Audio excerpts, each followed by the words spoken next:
Mr. Cummings, always good to see you. Good to see you again. Good to see you, Doc. Been a while. Yeah, yeah, definitely, definitely. But always good to connect, and thank you for coming and closing the argument.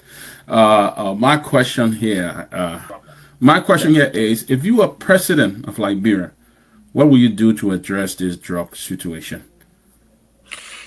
Yeah, look, I believe, Henry, if I was president of Liberia, we wouldn't have this drug situation. Uh, Liberia would be viewed as a state, as a country that is intolerant of, these kinds of behaviors. The people we would have in leadership roles in government, in the security apparatus, would be people that would be well vetted, would not be susceptible to the sort of bribery and corruption that has caused Liberia to be in this sort of drug situation. The hopelessness that exists in our country.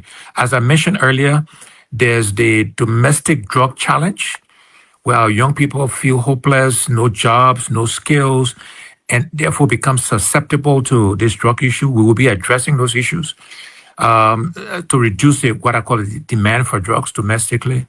And then the narco-state, the Liberia becoming a transit point for drug trafficking, that wouldn't exist either.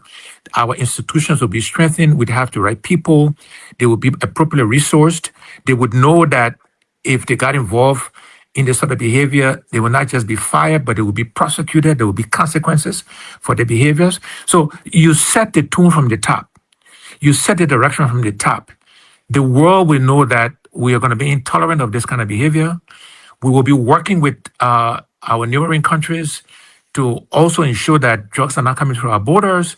We'll make sure the equipment we need to protect our people, our borders are in place.